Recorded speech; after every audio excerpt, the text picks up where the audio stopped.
I'll move approval. I'll second. All those in favor of the motion to approve the agenda signify by saying aye. Aye. Pose same sign. Motion carries.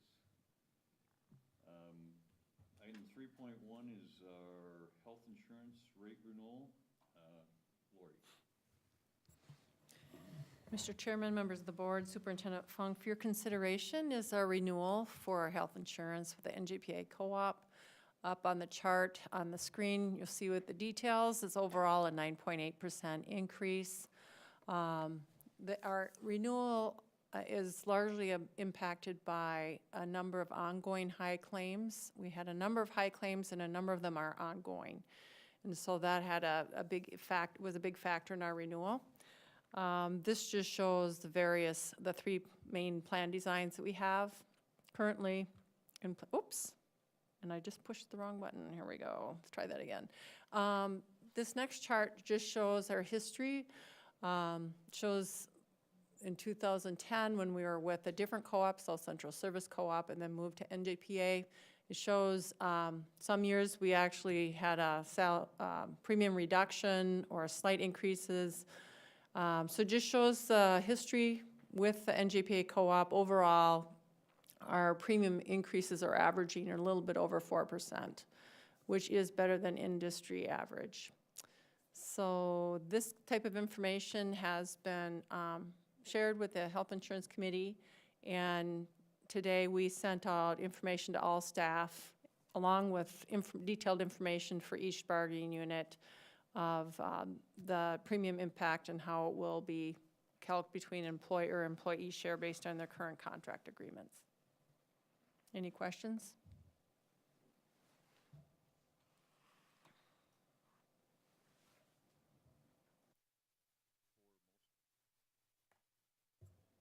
For most of our groups, they share in that percentage increase, correct? At various levels? Basically, we have the teacher contract has specific language that talks about an employer share recalc when a premium increases. And so they do have that calculation shown in the charts we shared with them today. Basically, the other units specifically state a hard dollar. And of course, as we enter negotiations for those various units, all packages, parts of the package will be, of course, negotiated salary and benefits. So just the teachers have that escalator. Any other questions? So this is actually renew this health insurance? That's what we're talking about right now? So this proposal is to renew the health insurance coverage that we currently have with NJPA. That renewal will go into place July 1. Was there consideration of another health plan? You may know of what's called a HITA rule, Health Insurance Transparency Act, and that requires a district to go through a bid process every 2 years. And so we do that, and we do that bid process through the NJPA pool. And so this is an off year, actually. So this renewal, we were not mandated to bid out. So does that explain the jumping from 0 to 10, 0 to 9, because it's on an off-bidding year? I'm just going to go on memory because, of course, there's many nuances. The years where we have a larger increase, what I recall is it's claims. Claims are what drives our premiums. And those years when we have a larger increase, whether it's the 10% or 9.8, even one year we had a 20%, I recall the explanation being that we had more high claims than usual in the base claims that they were using for looking forward to the renewal.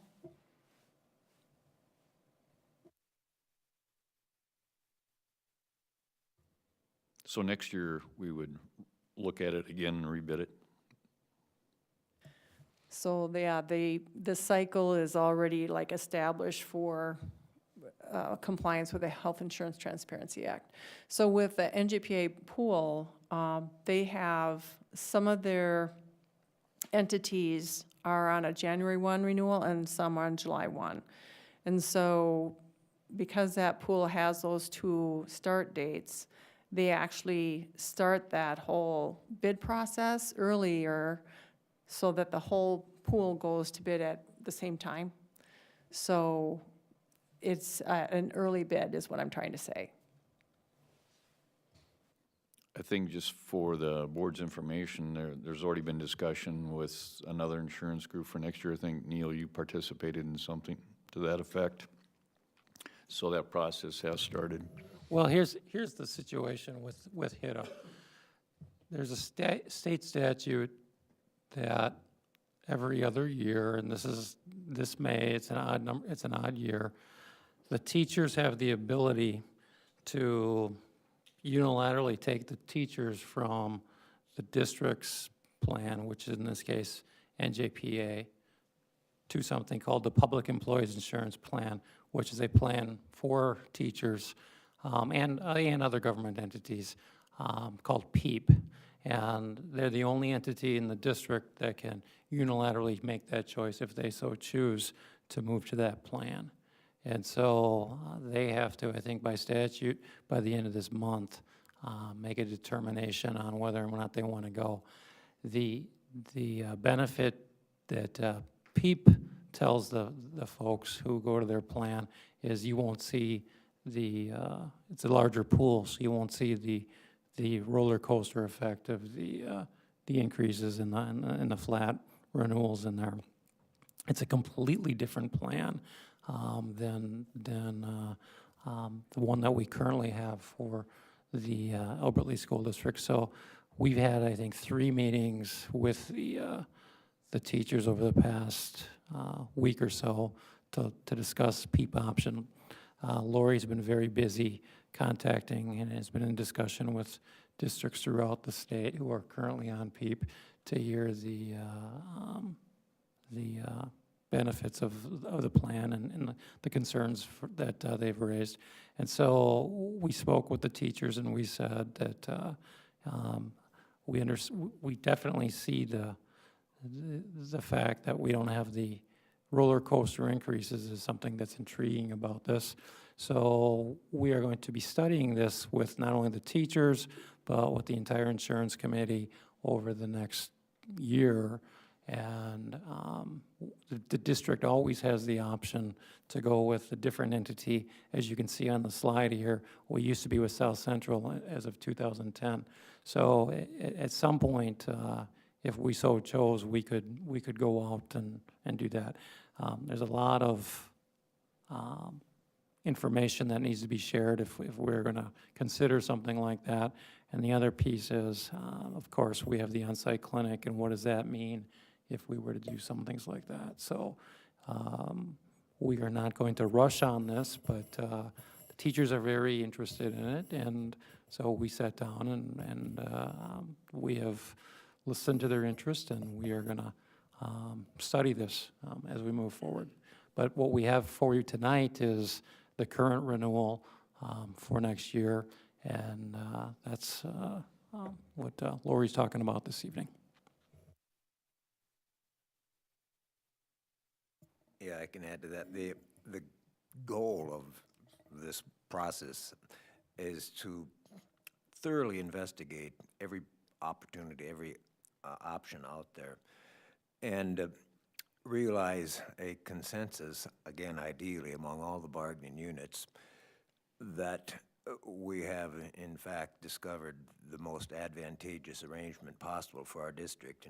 And that's a lot of hope, but I think it's doable. It certainly would not be doable immediately. It's going to take a long time. And if, in fact, the PEEP plan proves to everyone's satisfaction that that's the best plan for the district, well, then it will be our goal to convince every unit that we have that that is the best plan. If some other plan is a better plan, then it will be our goal to convince every bargaining unit that that is the better plan. But it's going to take time and a lot of effort to do this.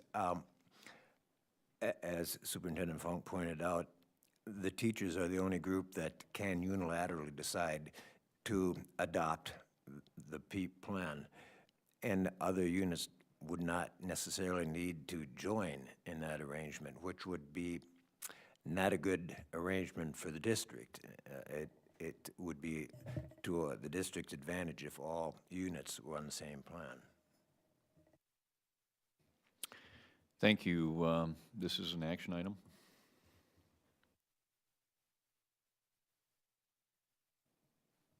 I'll make a motion to approve. Okay, the motion's been made. Is there a second to the motion? Second?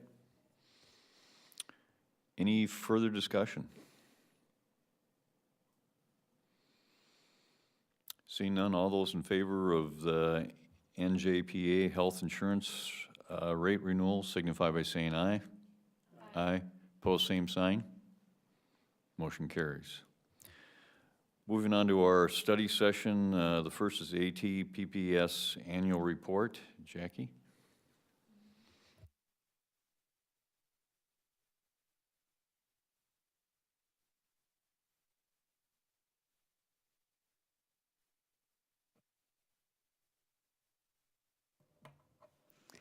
Good evening, School Board. My name is Jackie Cromwell-Olson, and I'm here for the AT-PPS Year in Review. This is an annual report for you. AT-PPS is the Alternative Teacher Performance Pay System. We've been participating for 12 years in our district. The purposes are to improve instructional practices, increase student achievement, provide professional development, and encourage collaboration among teachers rather than competition among teachers. The components of AT-PPS are site goals. Each building creates a site goal in the fall, which is primarily based on standardized assessments. Student achievement goals, which is located in the teacher's IGP, that's where it's declared.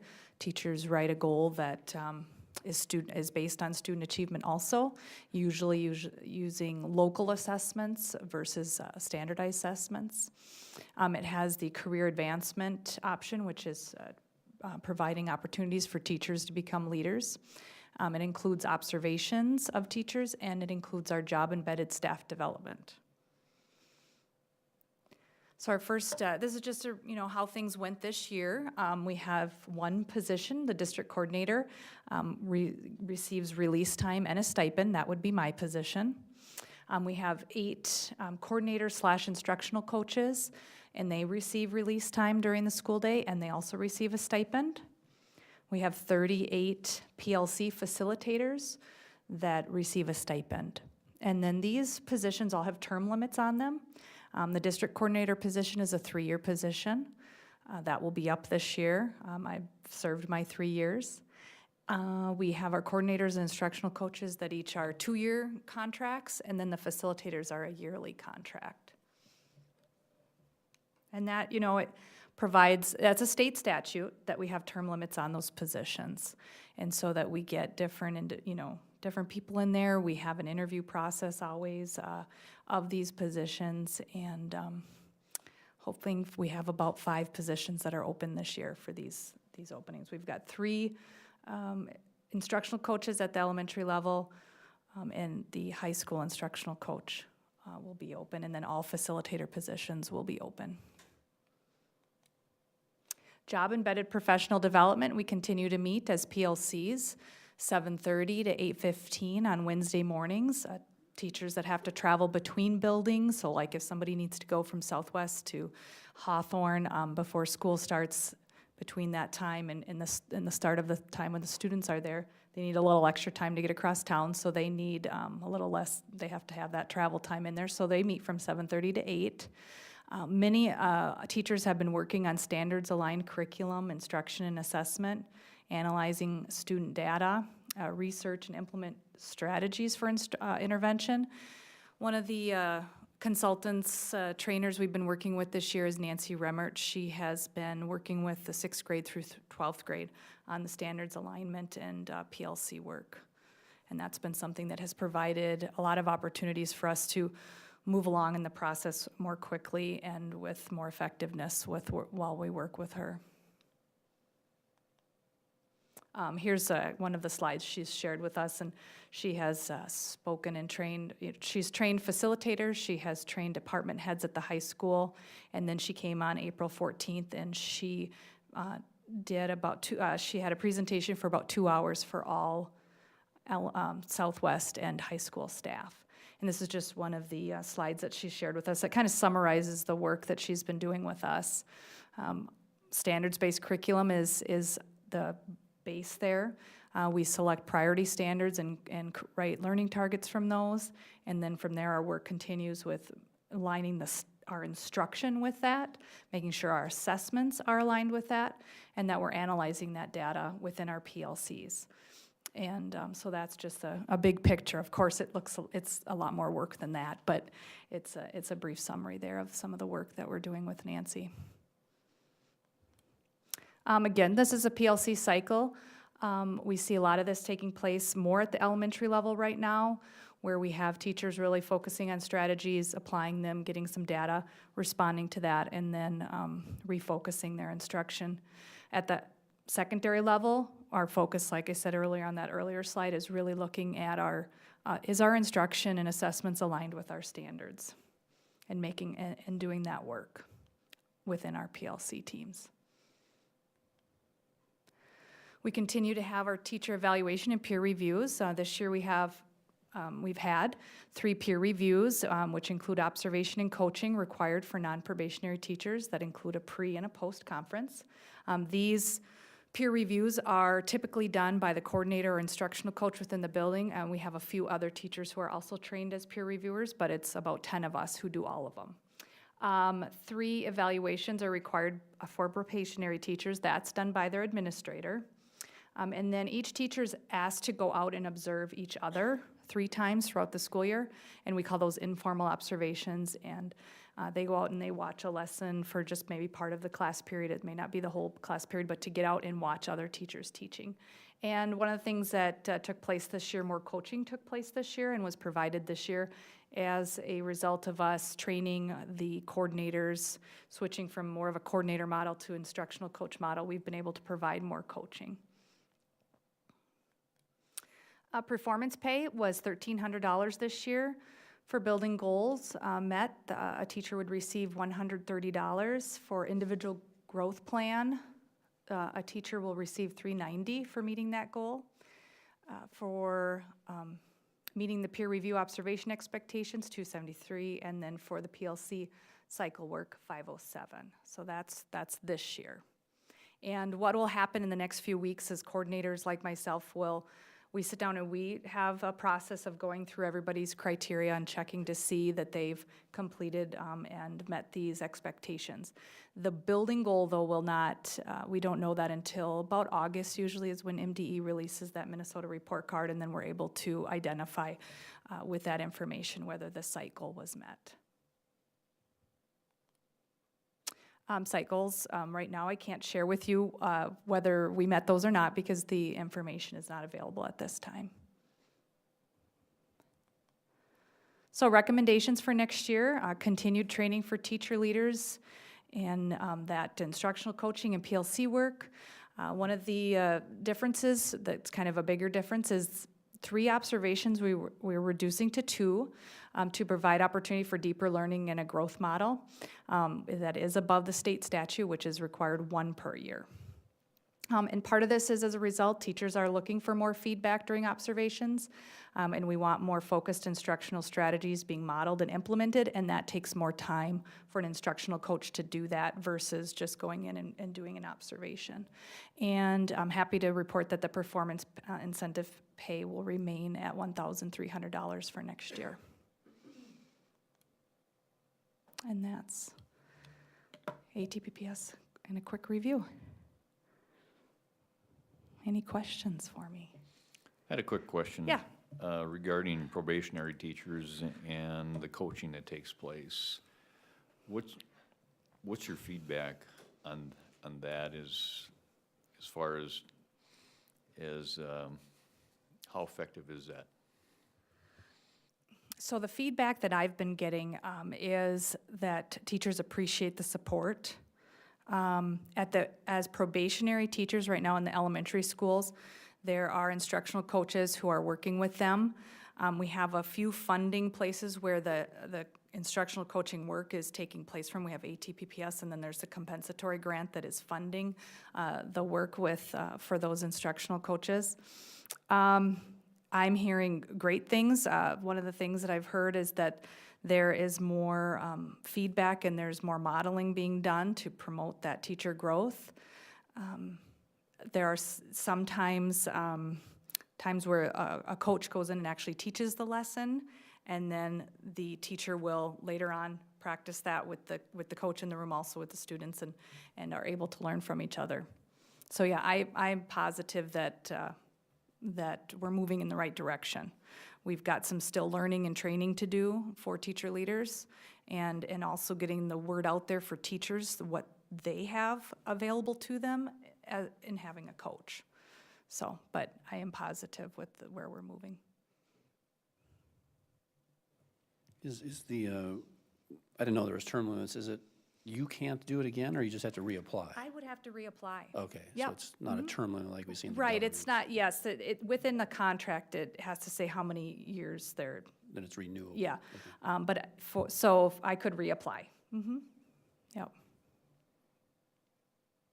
Well, if she reapplies, this might be premature then, but I have a certificate I want to give you, Jackie, because you have worked at a time of transition over the past 3 years between Mary Williams and now Mary Jo and Kathy. And I've always appreciated your can-do attitude and just a very positive approach to getting things done, and breath of fresh air. So Oh, thank you. I want to present this to you, and best of luck. And, Yeah. maybe we'll see your application. Yeah. Who knows, eh? Yeah, well, thank you, Dr. Funk.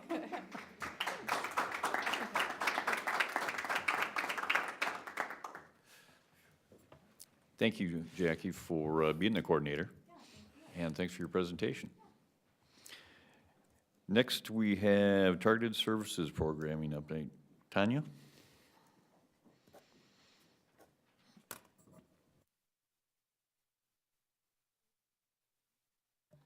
Good evening, Tanya Prouty, ALC Principal. I'm here this evening to do a targeted services update for you, 2016-2017 year in review, and then kind of a snapshot of what summer's looking like so far. As part of my role as the Area Learning Center Principal, I oversee the targeted services program as well. Mission of Targeted Services, it's an intervention to assist students who are behind their peers to be successful and to remain in the traditional school. As part of the state-approved alternative programming model, which is the Area Learning Center model, Targeted Services falls under that alternative programming model. Only ALCs qualify to provide targeted services. Programming must have a summer and a school year component. As I go through my slides, you'll see that they use the language of extended day programming, which is the after-school program, and then extended year programming, which is the summer program component. Students enrolled in targeted services programming generate the general education revenue beyond the 1.0 ADM under the Minnesota State statute. So with targeted services students, we can generate a cap of up to 1.2 ADM. This is the 2016-2017 extended day enrollment. So this is the number of students that were serviced under targeted services programming after school this school year. We had a total enrollment of 249 students district-wide in grades kindergarten through 8th grade. You can see that from 2015-2016, our extended day enrollment was 332 students. On the slide, you can see there's some color coding, and I did that to show what the drop of enrollment, where that happened, and really we can speculate on a variety of reasons for that, but In the chart, you'll see there's numbers in each of those categories. Anywhere it's kind of that whitish pink color, that's a grade level that did not have a program running this school year. So if it's in the whitish pink color, that's this school year that did not have. If it's red, that is a program that has not run for the last 2 years. So Lakeview's second grade did not have a program in 15-16 or 16-17. This school year, anything that's color-coded did not have a program running. Sibley was we tried a number of different things this year to, part of it was we didn't have adequate staffing to cover those programs, so that was the circumstance in some cases. Some of it was also because we didn't have sufficient enrollment. I work really closely with Lori to make sure that we're meeting those numbers to fund the program as well. There's kind of a magic number of 15 students that need to be in the program so that we don't run in the red, so that we can stay above. And so if a program did not have an adequate enrollment, then we weren't running that program also. Sibley was very unique. I had teachers that were willing to teach the program, but certain grade levels were under. My third, fourth, and fifth grade teachers at Sibley, we did a combined classroom for those students. They looked at data, they looked at assessments, and so we had the third, fourth, and fifth graders in a class, and then they really looked at the student needs and ran the program as a combined program of third, fourth, and fifth graders. That's the main reason Sibley was able to run in the 5 grade levels that they were. So that was very fortunate for them. Hawthorne's running fully staffed and has for a number of years. So Tanya, do you want to share with the board some of the challenges with staffing and what were your attempts to bring up, to get our Yep. teachers into the program? So we struggled with staffing, especially at Lakeview. When we reflect back on that, we asked teachers if they're willing to share classes. We do that especially in the summer. That was one attempt that we made to see if there was a number of teachers. Rather than teaching 3 days a week, are you willing to teach 1 day a week or 2 days a week? We offer that to teachers. As I said with Sibley, we offer them to combine grade levels and work out a plan that way. We posted it both internally and externally. So hoping to get the teachers that we currently have, hoping to grab maybe retired teachers that might be wanting to pick that up. Again, you can speculate on why they may or may not take that position. It's 1 hour a day. That's part of it. It runs from 3 to 4 o'clock, Monday, Tuesday, and Wednesday. So that, again, speculating could be part of it. Other things, looking at some buildings have more newer or non-tenured staff that are in the buildings. They can work in a targeted services program. However, we also recognize that they are new teachers and we want them to be focusing on their current position and doing the very best they can during the regular school day. So we know that that's a challenge as well. I think I hit most of the things that we hit. This is our extended year enrollment. This one's much more exciting for me to share. So this coming summer, we're looking at an extended year enrollment of 324 students. I'm hoping to get an additional 32 more before summer programming starts on June 19th. Last summer, we ran 296 students. So this is exciting to see the increase in enrollment from last summer to this summer.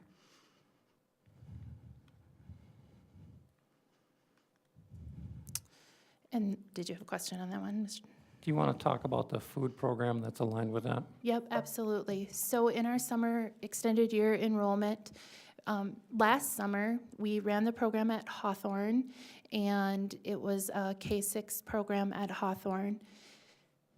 We provide transportation, and we provide breakfast and lunch each day. We had our middle school program, or high school program at the high school last summer. This summer, one of the things that we looked at is how do we extend that opportunity to more students than just our elementary age students? And so we are going to provide targeted services programming at Halverson this summer, and Southwest Middle School will have the targeted services program and the credit recovery program. And by being able to hold those programs in Halverson and Southwest Middle School, we can provide meals to both buildings, so all those students district-wide. So this is only hitting the first through ninth, well, they're kindergarten through 8th grade, 9th grade, 324 students. That's not including the potential 100 to 150 students that will be enrolled in the credit recovery program that will be able to get the meal opportunity at Southwest Middle School as well. So we've really increased that opportunity for our students across the district. The free and reduced count is based upon site, so Halverson, Hawthorne, and Southwest Middle School are all qualifying for the free meals in the summer. And so that's why we are going from a high school, which percentage is a little bit lower, which they don't qualify, and we're hosting it at Southwest, so then they can get the free meals.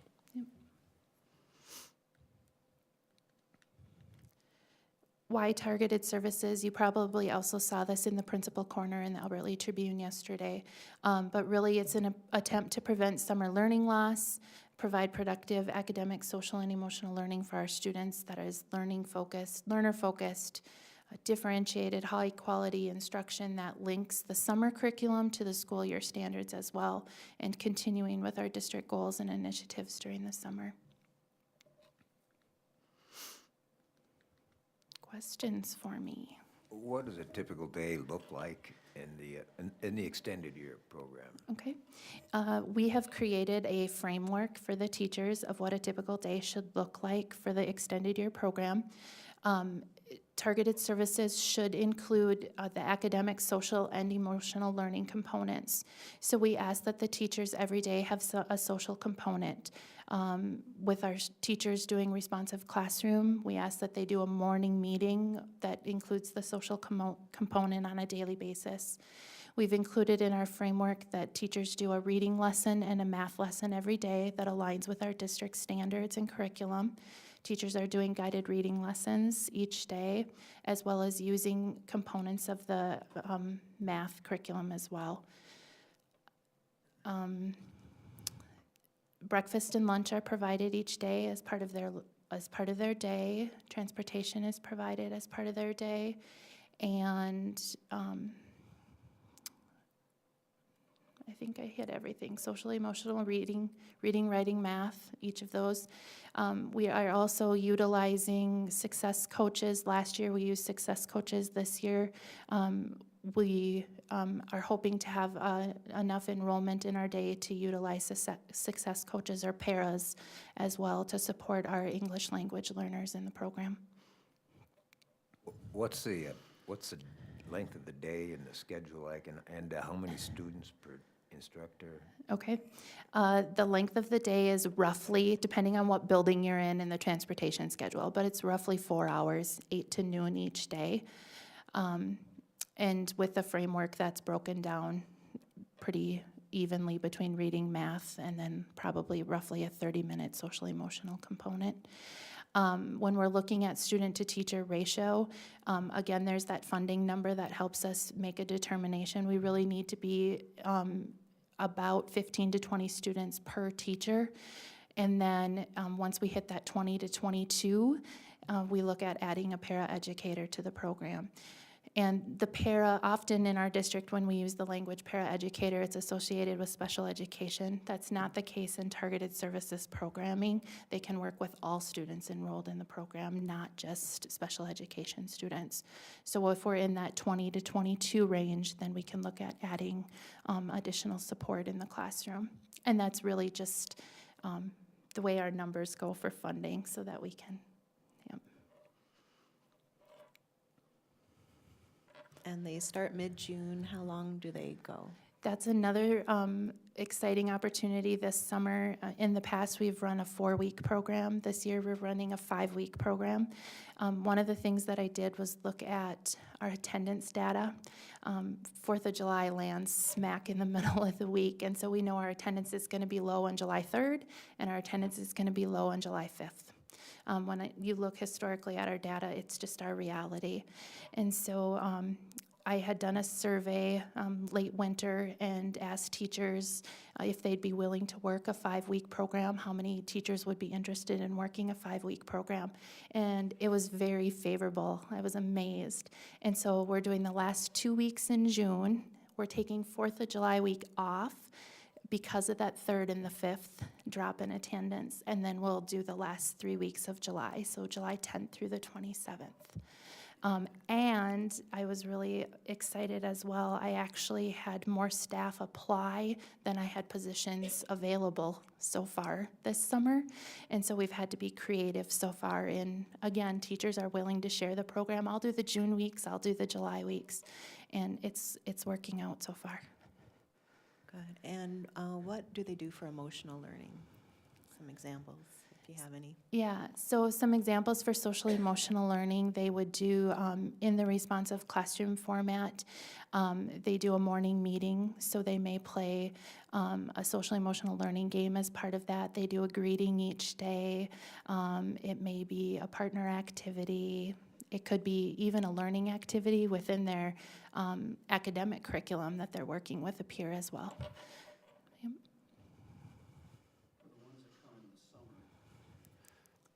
I mean, our goal would be to graduate them from these Yeah. programs. So when they show up then in early school of August, do they immediately go to targeted services after school, or you watch for a quarter, or how does that work? It's reviewed continually. Every student that enters the Targeted Services Program has a plan. It's called a continual learning plan. All continual learning plans are individualized. So in a continual learning plan, everybody has a reading goal, a math goal, and a social goal. At the end of the summer program, the teacher of that program would evaluate whether or not they met the goal or not. If they did not meet the goal, the teacher would put a recommendation in there. We recommend them to do the program during the extended day program. And that's the same for the extended day program. They're evaluating them right now. It wrapped up 2 weeks ago, so they could recommend or not recommend them for summer planning or for summer programming. So with that continual learning plan, it's reevaluated every year. It's continual for a reason so that we're always looking at data. So yes, students may come and go off that program depending on what their individual learning needs are.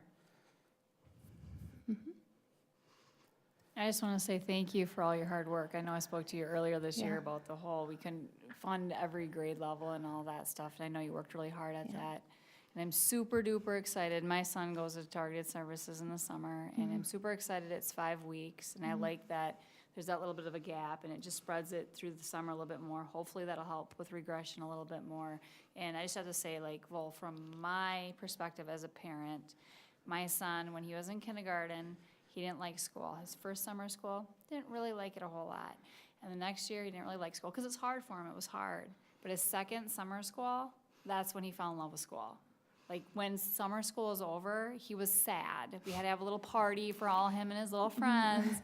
And that's how summer school has gone every year. And now he's gotten to like school a lot more too. But he fell in love with school through Targeted Services in the summer. So thank you for everybody for everything that you do, because I'm pretty sure a lot of the other kids had the exact same experience. They're learning, they're working hard, yet the teachers can make it fun and they really enjoy it too, so. Yeah, that's absolutely the goal, to make it fun and engaging while they're learning. So, any other questions? Thank you very much, appreciate it. Thank you. The last item on our agenda for the study session is the review of Policy 533 on wellness. Jim. Well, this is a deviation from the last presentation, talk about wellness. Anyway, so the wellness policy that we had as a district is going through some pretty significant editing, and I'll just give you a little background as to why. Way back in 2010, the Healthy, Hungry, Free Kids Act expanded the requirements to strengthen wellness policies. And I think maybe it was Jill who asked, well, if it's 2010, why are we talking about it now in 2017? Wheels spin slow. So in last summer, the USDA finally came out with the regulations to create a framework for a written policy when it comes to wellness. So it only took a little over 6 years to come out with those. So based upon those USDA guidelines, or actually requirements when it comes to policies, there's 6 things, really 6 major things that need to be in a policy. And I first have to thank Ashley. She's done a lot of the heavy lifting here, meeting with Alice England, the SHIP coordinator for Albert Lee, and really pulling this all together. But there's 6 things to look for in that policy that we needed to comply with. You had to have specific goals on nutrition and physical activity education. That needs to be in the policy. You need to have policies on food and beverage marketing during the school day. That needs to be in there. There needs to be some public involvement. There needs to be designated wellness leadership by the district. You need to do assessments and have documentation, and the policy has to be reviewed on an annual basis. So those are the 6 major things that needed to be in there. I know she sent out the policy in the edited form for you to look at. We met several times with Alice, and you may have met with her a couple more times than that, I think. And then we sat down, Lori and myself and Alice and Ashley sat down and reviewed it again. And then we brought Doyle Forrester, who is the Director of Food Service, a Chartwell's employee, in and said, is this doable? Where are we at? And he was very much on board with it. Matter of fact, we're a ways ahead on several of these initiatives already. And then finally from the board, Jill and Angie sat down with us and we walked through it again. So we vetted this out fairly extensively. And so if we just go with the policy, I can hopefully point out those things, those 6 major things that need to happen. There's just some changes there. The USDA dietary guidelines for Americans has been changed, the USDA regulations. You'll see that throughout the policy. But sort of the meat and potatoes of it is on page 3, where we talk about those 6 things that you needed to include in the policy, and you'll see some of them here. Education piece, for instance, number 2, each school will display nutrition and health posters in the cafeteria. I think, and Lori could probably speak to this, Doyle's done a really good job of beginning to overhaul what our cafeterias look like, and Southwest was sort of the epicenter of that. It looks very different if you haven't been there in the last couple of years than what it was like before. More inviting, posters on the wall, educational materials on the wall, that sort of thing, as well as the flow of how they serve students has changed. So you'll see that. Another component is the public involvement. So number 3 talks about providing information to families to encourage healthy consumption, whether that's in newsletters, in handbooks, putting something on the internet, those types of things. And so as you walk through here, you can see a lot of the things that were added. We're specifically addressing those 6 areas that we talked about needed to be in there. Number 6, for instance, during the school day, the school will permit marketing and advertising of only those foods and beverages that meet the smart snacks in the school nutrition standards. Our vending machines and some of those things already are doing that. We don't have a lot of those, much to the chagrin of my kids, I know, chips and a lot of those things that they can normally get out of there. That's not an option anymore unless it meets those standards. Another piece was the assessment, number 7. Smarter Lunchrooms has a assessment scorecard. Did Doyle say they're already doing that or going to do that at Southwest, I think? So we already started that process of doing that assessment, and he'll set up a schedule for doing those assessments to see where we're at. And I know he's using some of that data to make changes. Excuse me. And then sort of the move forward, number 8, implement at least one smarter lunchroom technique at each school, and he's already started that as well. I mean, there's data out there that tells you how often a student will take an apple if it's sitting on a metal tray versus if it's in a basket with with a checkerboard napkin underneath. It's amazing how many more will take one. Whether they eat it or not, who knows? But there's a lot of data out there, and we're starting to make those changes just to make those more appetizing for students to take in the lunch line. Page 4, another piece that needed to be in there was physical activity. That's in line with what we do already, 20 minutes of recess. And you know, we toss this around to make sure it's going to fit field trips and all that. So you see it says as the schedule allows. So those are the little tweaks we had to work on in there. And then down on the bottom, public involvement. The district shall inform the public annually about the content and implementation of this policy. It could be as easy as it's on the board agenda because you're looking at it every year, or there might be other ways where you could let the public know or ask for their input. And I think we'll talk about that with Doyle and as administration come up with a plan of what that would look like. And that goes to number 2 as well, encourages members and staff to provide input, whether that's on a wellness committee or, you know, ask for input at student-teacher conferences, some mechanism to put in place. And I know Doyle had some ideas on how to do that we could effectively get some accurate information back from the public. So, and really all that comes down to then on page 5 is that we need to designate someone to kind of be the coordinator of this, and it would be our benefits specialists in the business office, Brian Schreiber, who would oversee pulling this stuff together. And the other piece is, excuse me, F, we have to do a assessment of this policy every 3 years, and we'll examine the compliance with the policy as well. And the results of that assessment will be made available to the public, and whether that's through a board meeting or whether we put it on the website so they see the results of it. Either way, we've done both in the past for other things. So, and then we need to keep good records, I guess. So that is the major revisions to the wellness policy. More record keeping. More record keeping, yep. Any questions or comments? Jim, on the one thing about the marketing and advertising of snack food, is that just if the district is doing it? In other words, I'd still hope that you could sell Girl Scout cookies and hockey bars and. Yes, we talked about that quite a bit, because I brought up, you know, what about the concession stand, booster clubs, all that. This would be during the regular school day, and it would be related to what the district is doing, not to what a booster club might be doing or what they might be selling in the concession stand. Yep.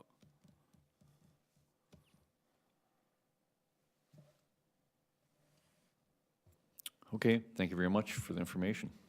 And this is the first reading. At this point, I'll entertain a motion to adjourn. Motion's been made and seconded. We're adjourned.